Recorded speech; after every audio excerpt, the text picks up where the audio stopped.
Ava *** and Brooke ** were born in the same small town in Ohio, breathed the same crisp autumn air, and even graduated from the same high school in the same year. But that's where their similarities ended. Ava grew up in a modest, loving home on the edge of town. Her dad owned Miller's Corner Market ***, the kind of family-run convenience store where locals stopped for coffee, gossip, and lottery tickets. After school, Ava would drop her backpack by the kitchen table, throw on an old hoodie, and head straight to the store to help her dad stock shelves, run the register, and chat with regular customers. Late into the evening, while other girls her age were scrolling TikTok or hanging out at the mall, Ava sat with her mom under the fluorescent lights, helping sell homemade baked goods and secondhand clothes to make extra cash. Ava was always cooking dinner for her younger siblings, helping with homework, cleaning the house, and running errands. She was kind, respectful, soft-spoken, a girl whose heart was far richer than her bank account. Brooke, on the other hand, was her complete opposite. Born into serious money, she grew up in a sprawling estate with a pool house, home theater, and staff who handled every detail. Her parents, Mr. and Mrs. Harrington ***, believed money fixed everything. So Brooke never lifted a finger. She had housekeepers to carry her bags, a personal chef to prepare snacks, even an assistant to pick out her outfits. Her mom barked orders at the staff from dawn till dusk, treating them like they were invisible, and Brooke mirrored her perfectly. If a housekeeper moved too slowly, Brooke snapped. If the driver was a minute late, Brooke unleashed a tirade. Her dad rewarded every meltdown with a new iPhone, a Birkin bag, or a trip to Aspen, anything to keep the peace. Where Ava was gentle, Brooke was cutting.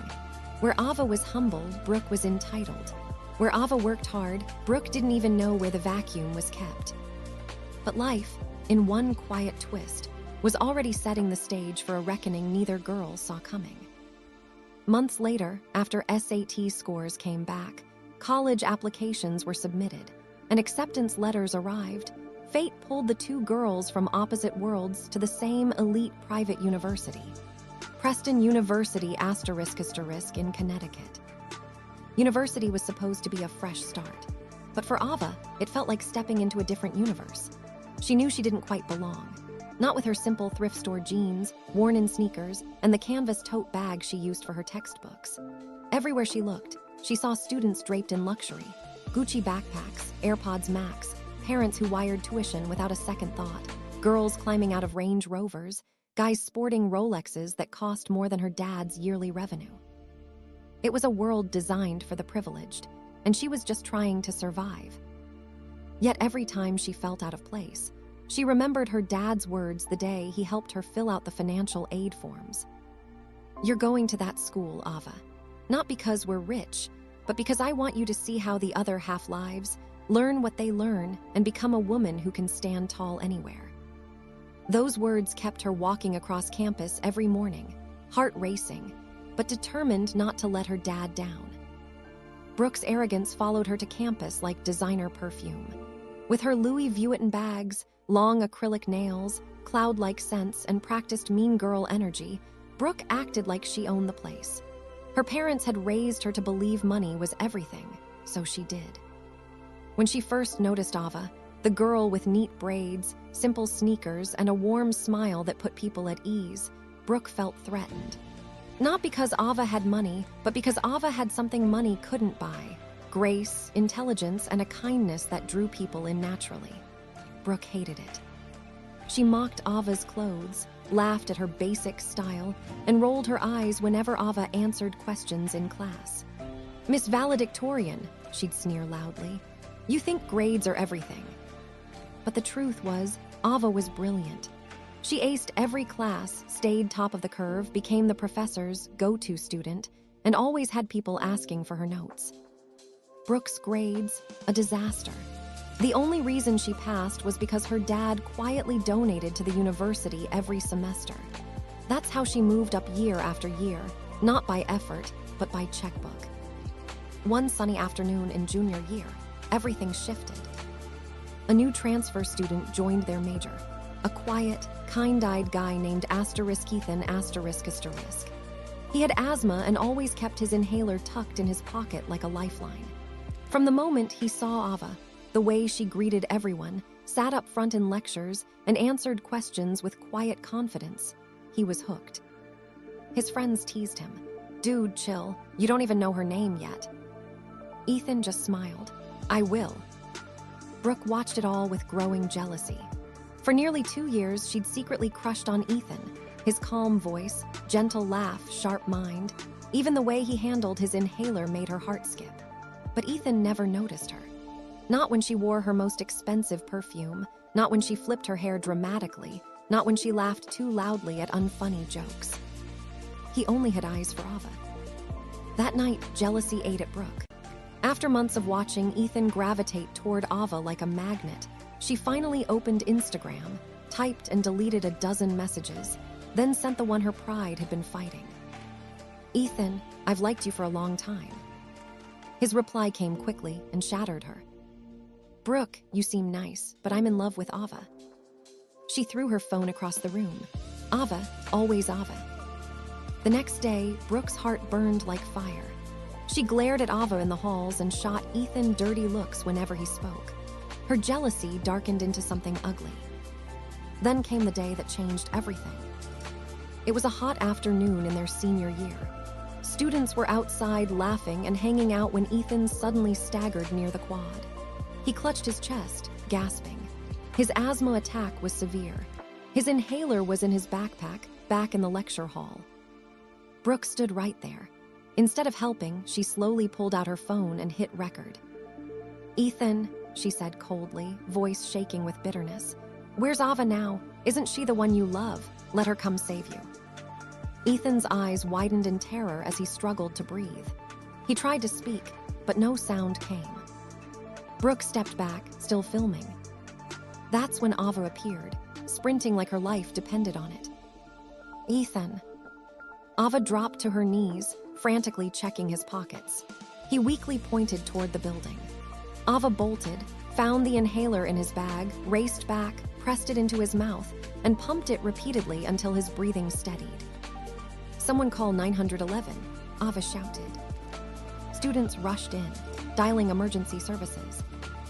Brooke slipped her phone away. Face blank. Minutes later, the ambulance arrived. Ava climbed in with Ethan, holding his hand. Brooke stood frozen as everyone stared at her, the girl who recorded instead of helping. At the hospital, doctors told Ava, "You saved his life." A minute later, and it could have been fatal. Ava's legs gave out. She sat in the waiting room, shaking. When she got home, her parents rushed to her. One look and they knew. "Ava, honey, what happened?" her dad asked. With tears in her eyes, she told them everything. The attack, the panic Brooke filming instead of helping, and how she ran to save him. Her mom squeezed her hand. "My brave girl, you have the biggest heart." Her dad nodded, eyes shining with pride. "This is why I always say kindness opens doors arrogance never will. I'm so proud of you." The next day, Brooke was driving home, ego still bruised from Ethan's rejection. She was furious, at Ava, at Ethan, at the world. Then she spotted Ava walking from the grocery store with plastic bags, simple clothes, no makeup. A cruel smile spread across Brooke's face. Perfect. She snapped a photo from behind. Ava's worn sneakers, grocery bags, plain dress, then posted it to the department group chat. Caption: "Imagine this girl acting all perfect, but can't even afford an Uber face with tears of joy." She sat back, expecting the usual laughs. But the chat exploded in the opposite direction. "Madison, Brooke, aren't you ashamed after what you did yesterday?" Tyler, you're still bullying people. Grow up. Jadden, you almost let a guy die and this is what you post. You need serious help. Kayla, Ava's humble. Grocery bags or not, she saved a life. What have you ever done? The messages kept coming, calling her out, exposing her, tearing down the perfect image she hid behind. Brooke's hands shook as she scrolled. For the first time, she felt small, defeated. Her classmates had finally seen the real her. Graduation day arrived, the auditorium sparkling with lights, parents in designer outfits, flashes everywhere. Brooke arrived dripping in luxury, but for once she didn't feel glamorous. She felt watched, judged. Ava arrived in a simple but elegant dress her mom had altered and her dad had pressed the night before. She looked graceful, at peace. Halfway through, the MC announced a special guest, a generous donor who funded scholarships for outstanding students. Please welcome Mr. Harrington ****. The crowd applauded. Brooke smiled proudly. Of course her dad loved the spotlight. But then, as he finished, the MC introduced another. And now, a man whose quiet generosity has supported this university for years, a man of integrity and humility. Please welcome Mr. Thompson ****, Ethan's dad. A tall, soft-spoken man walked up. Ethan sat up straight, already knowing. Mr. Thompson spoke gently. Today I stand here grateful. I'd like to invite someone special to the stage, Ava Miller. Gasps rippled through the hall. Brooke's mouth fell open. Ava froze. Me. Ethan nodded proudly. Ava walked up, heart pounding. Mr. Thompson smiled warmly. The day my son almost died, this young woman ran to save him without hesitation.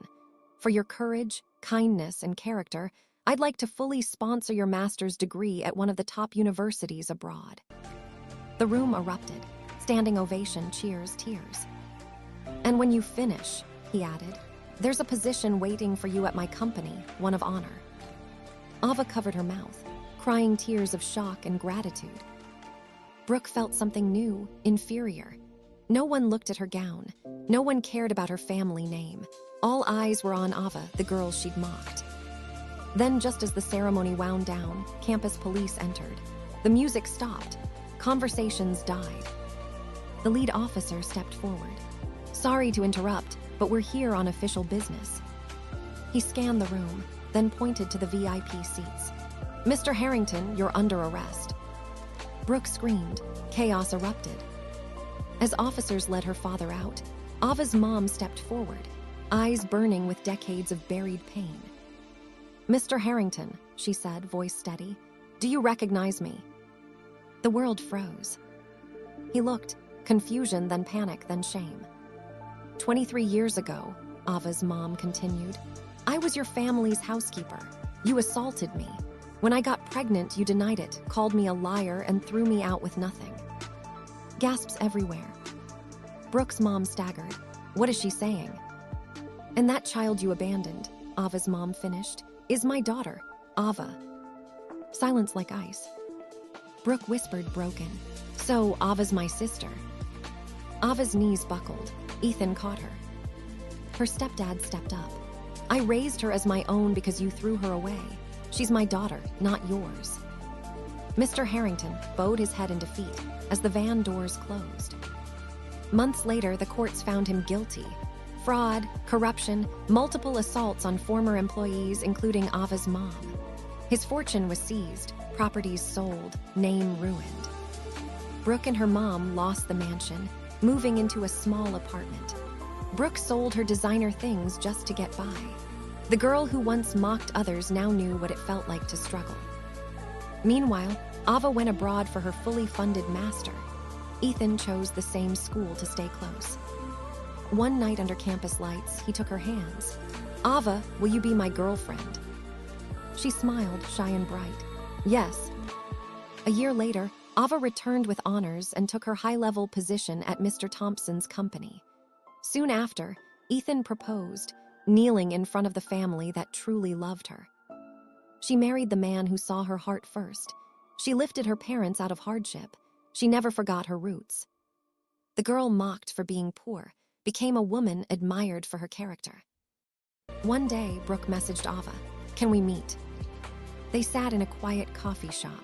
Brooke looked nothing like her old self. No lashes, no labels, just a humbled young woman. "I came to apologize," she whispered. "For the bullying, the cruelty, everything. I learned the hard way that money can disappear overnight, but character, kindness, that's what lasts." Ava exhaled. "Life taught you what your parents never did. I forgive you."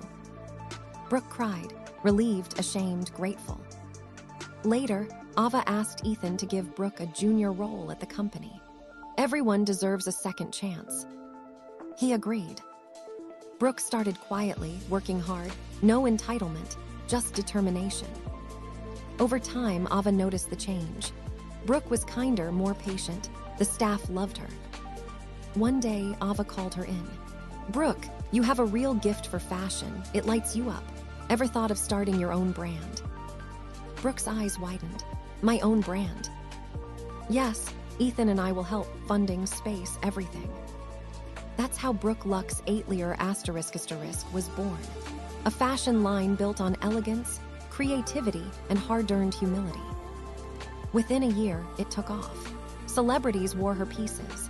Magazines featured her redemption story. Brooke became the woman she was meant to be, not because of wealth, but because of wisdom. And the greatest lesson she carried forever. Money can vanish. Good character is the only legacy that never fades.